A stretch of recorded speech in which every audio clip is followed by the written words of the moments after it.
Labdien visiem! Man liels prieks, ka Dievs mūs tā pulcinājis šeit kopā atkal, lai kavētos pie svētajiem rakstiem. Paldies par dziesmu, par bērnu stāstu un arī par šo muzikālo priekšnesumu. Tiešām ir tāda pacelāta sajūta, vai ne tā?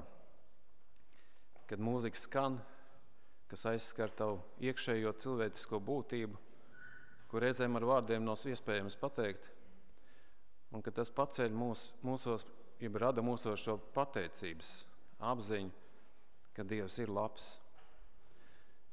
Es ļoti priecājos tiešām par Eduardu, ka viņš ir ar mums pēc šīs smagās operācijas, lai Dievs palīdz un žēlo tev, un lai tev pilnībā atgriežās veselība, lai uztur. Tiešām. Paldies Dievam. Savā ziņā tas ir brīnums, man ne? Šodien es vēlos kopā ar jums kavēties pie Pāvila vēstules, un tā ir otrā vēstule Tesaloņķiešiem šajās pārdomās, kur Pāvils kā gudrs gans. Viņš mēģina iedrošināt cilvēkus, jeb Dieva bērns, kristīgo draudzi, brāļus un māsas, tajos apstākļos, kuros viņi atrodas. Es varētu teikt, ka Pāvils ir tas cilvēks, kurš atstāja labu īpašu nospiedumu šo cilvēku dzīvē. Gan caur savu pieredzi, gan arī caur savu vārdu, ko viņš ir saņēmis no Dieva, gan ir šo izpratni. Viņš ir tas, kas bagātina šos cilvēkus. Un svētīgi arī mēs caur Pāvila vārdiem arī tiekam bagātināti. Un tādēļ šodien vēlos kopā ar jums lasīt šo pirmo nodaļu. Varbūt, kad tagad sākumā būs tā nedaudz vairāk teksta, pie kā mēs kavēsimies, bet tas būs kā atgādinājums mums, par ko gan Pāvils raksta. Šeit gan viņa sākumā, 1. pantā, mēs redzam, ir 3. Pāvils, Silvāns un Timotejs, Tesaloņķiešu draudzei, Dievā mūsu Tēvā un Kungā Jēzu Kristu.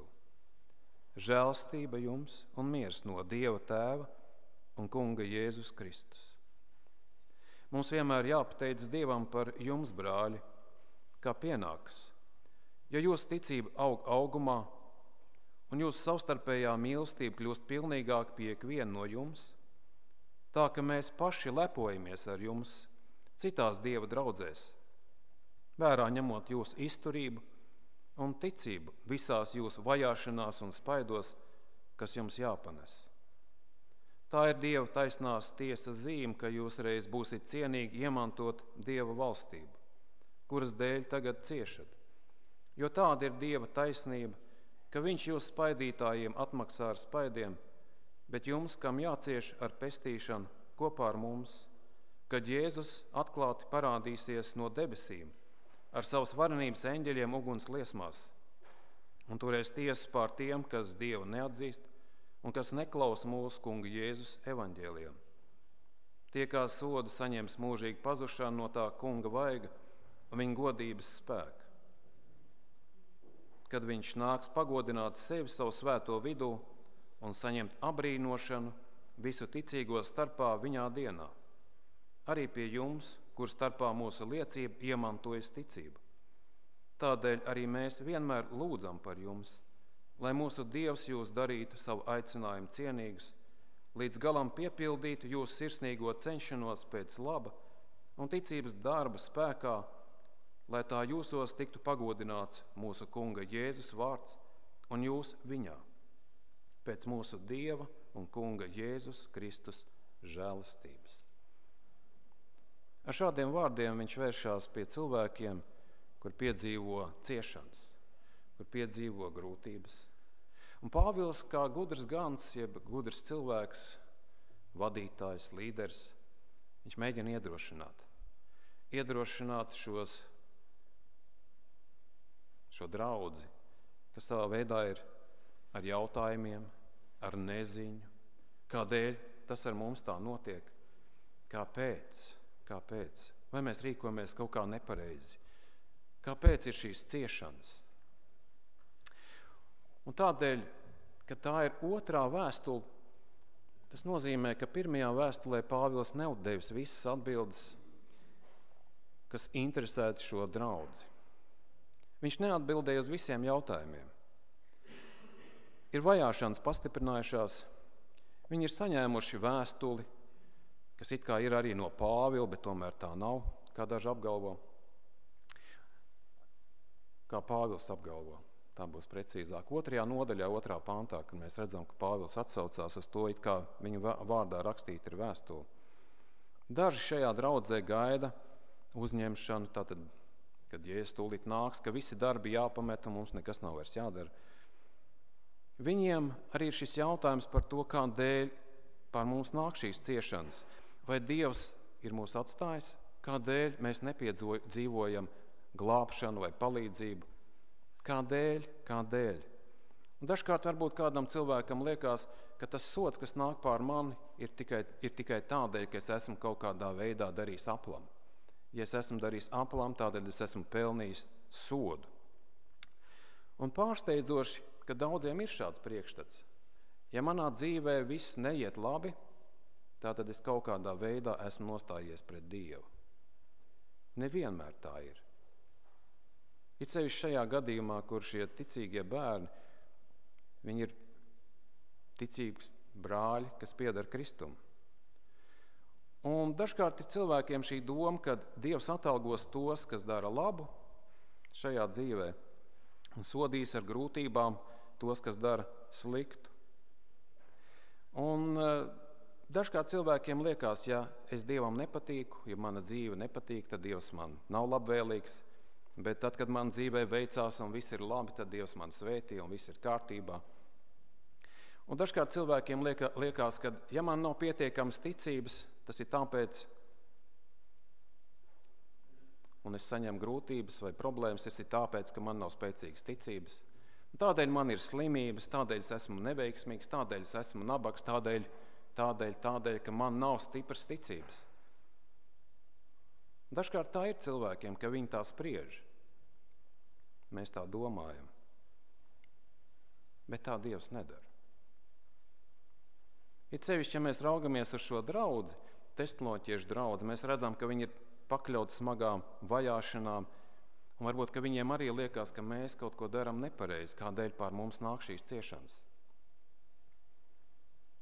Un tādēļ Pāvils raksta, lai paskaidrotu to, ka viņi nav aplam rīkojušies, ka viņi nav aplam, bet drīzāk Pāvils iedrošina viņus.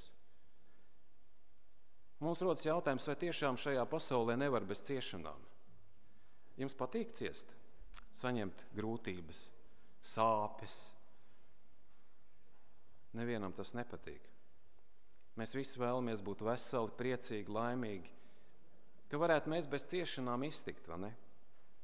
Bet kā mēs redzam, tas svētie raksti atklāja, kādēļ šajā pasaulē ir ienākušas ciešanas. Cilvēks pati vēlējās izvēlēties ļaunu un zināt, kas ir labs. Viņi ņēma no šiem aizliegtiem augļiem. Un tādēļ mēs zinām, kas tagad ir labs un kas ir slikts. It sevišķi tas, kas ir ļauns. Mēs to piedzīvojam. Dažkārt cilvēki ir tie, kas apsūdz Dievu, nu kādēļ tu pie šīm ciešanām esi vainīgs? Kādēļ šis karš, kas notiek šeit pat blakus? Kādēļ, kur tu esi, vai tiešām tu valdi pār visu pasauli, vai tu spēji kontrolēt? Un šajā nedēļā man bija saruna ar kādu cilvēku, tādēļ es esmu gūs ierosmi runāt par šo tēmu. Bija saruna par to, vai tiešām Dievs kontrolē šo pasauli, vai viņš zina, kas notiek, karš. Un Jēzus teica, ka viņš nāks drīz, un tagad jau 2000 gadi ir pagājuši, un viņš vēl nenāk. Vai tiešām tā ir īstenība, par ko mēs lasām Bībelē? Vai tiešām tas ir tas, kam mēs varam ticēt? Un tad šis cilvēks atzina, es esmu laikam tā kā neticīgais Toms, man vajag kaut kāds pierādījums. Nu kā lai tiek ar šādu argumentu galā? Nu ko lai es pasaku šim cilvēkam? Pirmām kārtām tas, kas ir teikts, ka būs kari, grūti laiki, tas nozīmē, ka Dievs jau to paredzēja. Tas nozīmē, ka viņš jau iepriekš pasaka, jo viņš kontrolē. Nekas nav aizgājis ārpus viņa kontrolas.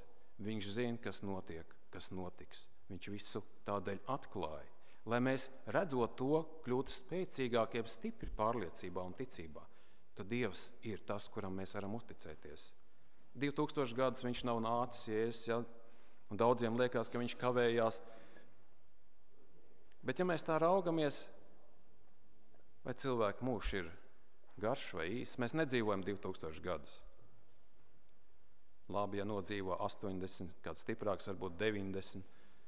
Un pajautā šiem cilvēkiem, kā bija tavs mūžs, viņi saka, ka ļoti ātri paskrēja. Un tad mēs lasām par šo Dieva tiesu vēstulē romiešiem, ka visi nāks Dieva tiesas priekšā. Tas laiks paskries ātri. Ko mēs varam teikt par Tomu? Es esmu kā neticīgais Toms, man vajag kaut kāds pierādījums. Ja tu esi neticīgs Toms, tad lūdz Dievam, lai viņš atklāj sevi. Arī neticīgam Tomam Jēzus parādījās un teica, liec savus pirkstus manās rētās. Dažkārt ir tā, kad mēs redzam, ka Dievs arī šāda veida neticīgajiem atklājās. Lūdz, lai viņš tev atklājās. Bet man radās jautājums, un es teicu, ja viņš tev atklāsies, ko tu no tā gribi paņemt? Ko tu teiksi viņam? Lūdz viņam, lai viņš atklājās. Vai tas tavā dzīvē kaut ko mainīs? Lūdz, lai viņš tev atklājās, ja tu to vēlies. Un atbilde bija tāda, es lūkšu, lai Ukrainā karš beidzās. Citiem vārdiem, es vēlos, lai šīs briesmas, kas tur notiek, neskartu mani. Bet tas, kas attiecās manas attiecības ar Dievu, tās var būt malā. Un tādēļ tas savā veidā arī satriec. Ja pienāks diena, kad cilvēks atbildēs Dievu priekšā par to, kāda ir bijusi dzīve, kā Pāvils raksta, kad nav paklausījuši evaņģēlijam, viņi ir atteikušies no tā. Dažkārt mūsu dzīvē nāk kāda pārbaudījuma un ciešanas, un arī vēstulē Jēkabs savā vēstulē raksta, turiet, mani brāļi, to par lielu prieku, ka jūs krītat dažādās kārdināšanās, zinādam, ka jūsu ticības pārbaudīšana rada izturību. Bet izturība parādās darbā līdz galam, ka jūs būtu pilnīgi caur caurim, jums nebūtu nekāda trūkuma. Bet ja kādam no jums trūks gudrības, lai to lūdz no Dieva, ka viņš visiem dod devīgi, nepārmestams un viņam taps dots. Ja tev trūks gudrības, kādēļ pār tevis nāk šīs grūtības, tad lūdz Dievam, kādēļ tas tā notiek.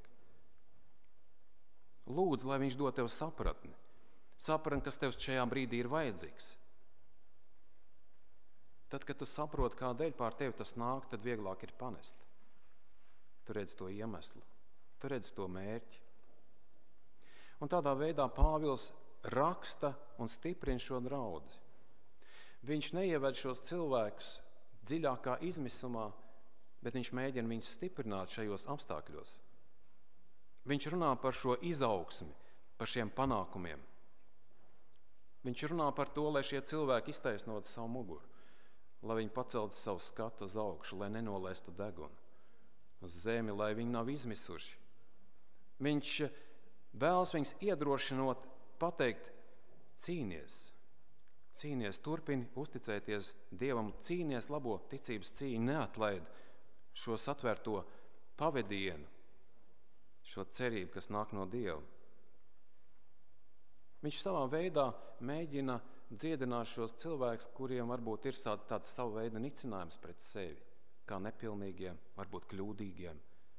Viņš cenšas ienest šajos cilvēkos tādu pamudinājumu un mieru uz kaut ko labāku, tiekties nevis palikt pie tā, pie kā viņi ir, bet lai viņi tiecās pretīm pilnībai. Viņš viņus uzslavē. Viņš saka, ka šajā vēstulē jūsu ticība aug. Mums vienmēr jāpateicās Dievam par jums, brāļi, kā pienākās, jo jūsu ticība aug augumā.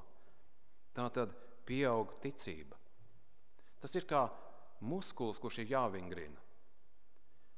Jo grūtos apstākļos ticība neaug. Tas ir, piedodiet, vieglos apstākļos ticība neaug. Bet tieši grūtos apstākļos ticība aug. Jo tā tiek vingrināta. Tev ir jāuzticās un nevis jāšaubās. Pārbaudījumi un grūtības noved pie stipras ticības. Un arī 3. nodaļā, kur Pāvils runā, viņš saka, ka tā ir atbilde viņa lūgšanai, ka viņš ir lūdzis par šiem cilvēkiem un tādēļ viņa ticība arī ir pieaugusi. Cik svarīgi ir lūgt mums vienam par otru. Es atceros šo svēto vakarēdienu, kur mēs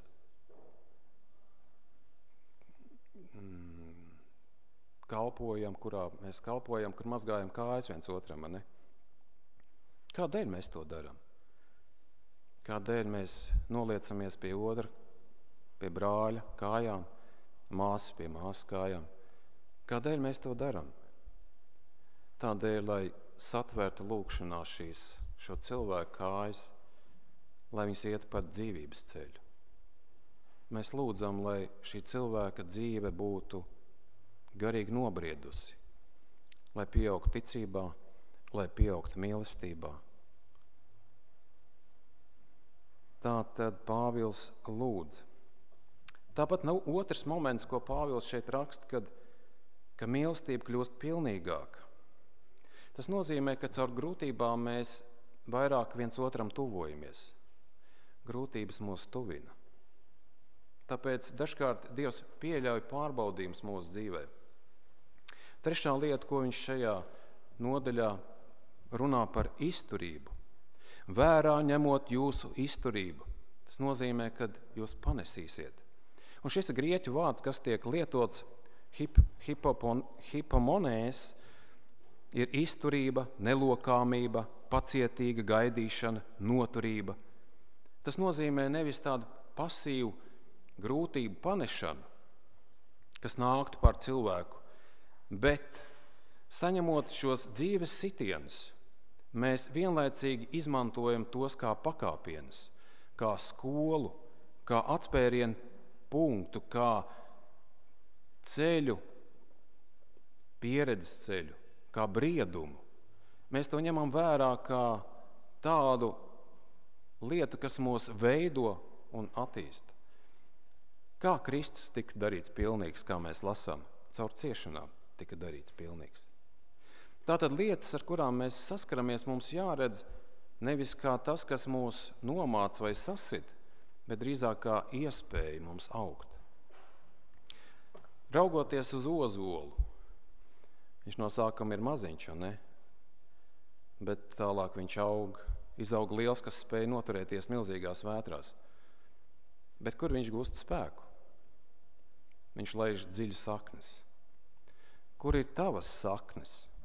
Kur tu laidi savas dzīves saknes un smelies spēku? Kur tu smel spēku? Un šis cilvēks, ar kuru es runāju, ne tik daudz ticēja svētajiem rakstiem kā horoskopiem.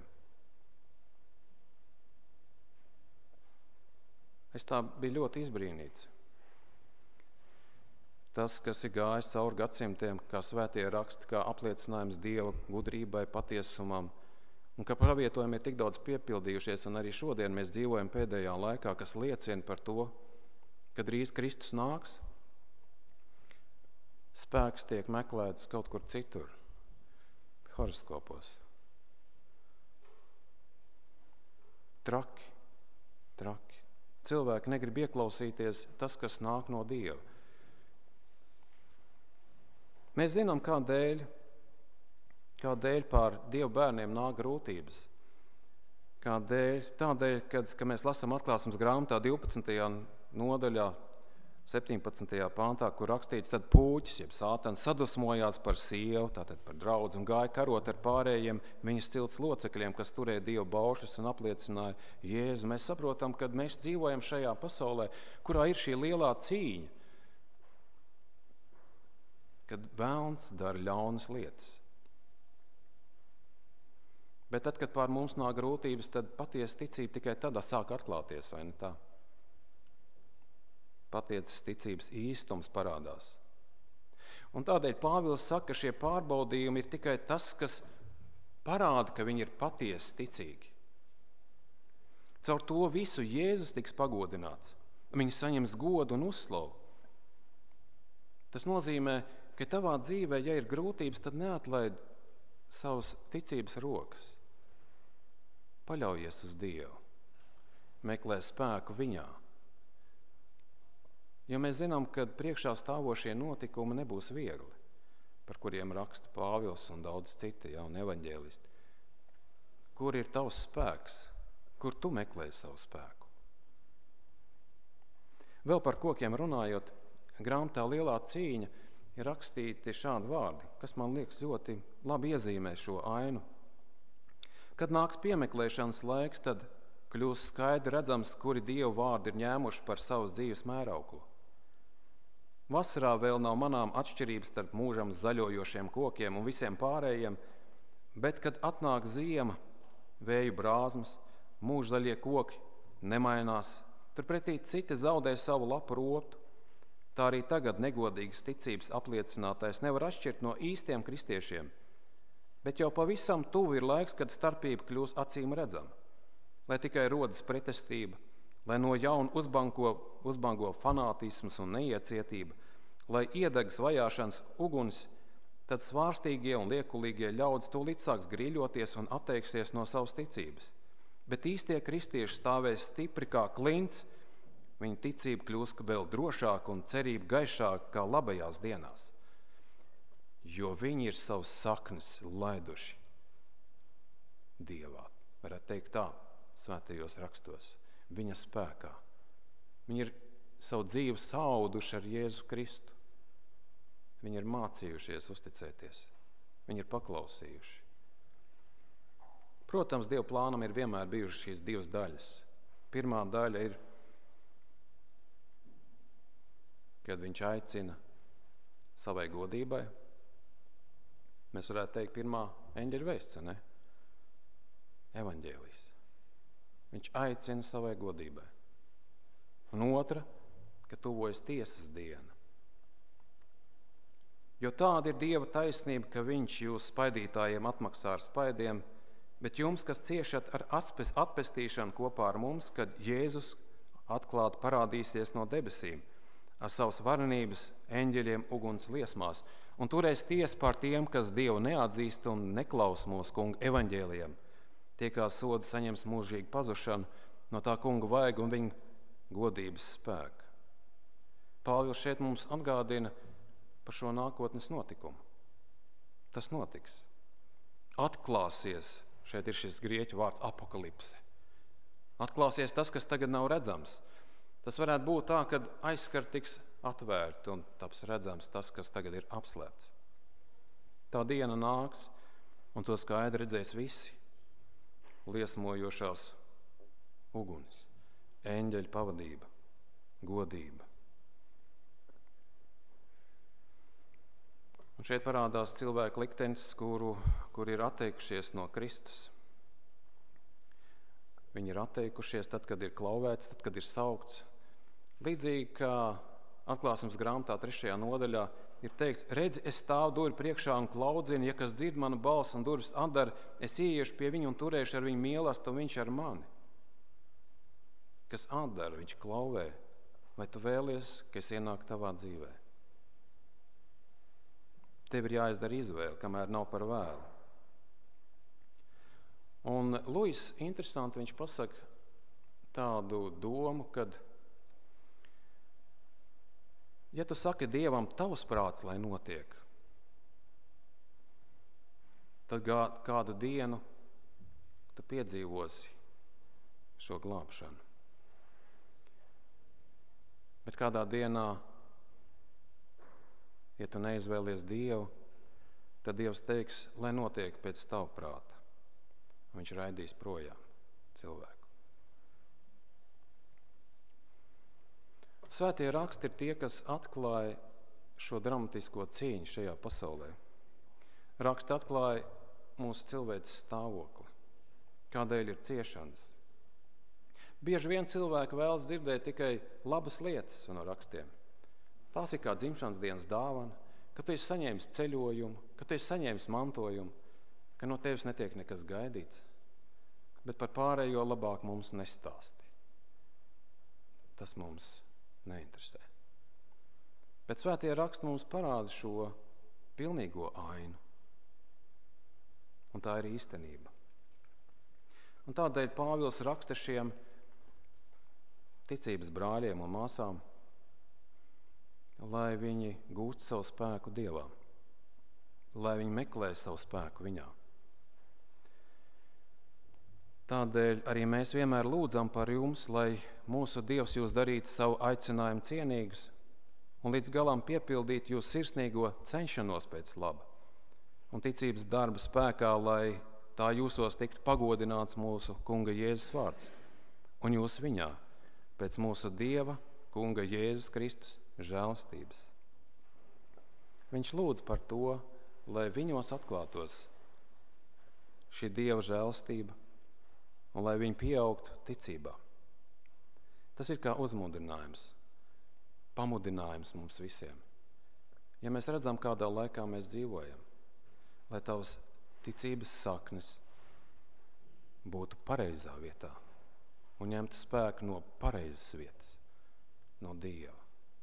Un lai Dievs mums palīdz, lai stiprina un lai mēs esam šīs gudrās jaunavas un nevis muļķi jaunavas, par kurām raksta svētie raksti, kas atklāja mums, lai mēs to zinātu. Un kā jau Edgars teica sākumā šo rakstvietu, piesauc mani, tad es tev uzklausīšu un tev atklāšu lielas un brīnišķas lietas, kas tev nebija zināmas.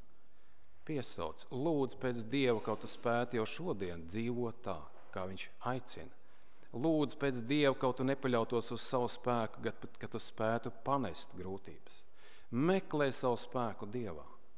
Un viņš nav tālu no mums, viņš atklās brīnišķas lietas. Viņš palīdzēs tev, jo tāds viņš ir. Viņa nodoms nav mūs pazudināt, bet izglābt. Un tā ir tā iepriece, tas ir tas stiprinājums. Lai Dievs mums palīdz. Āmen.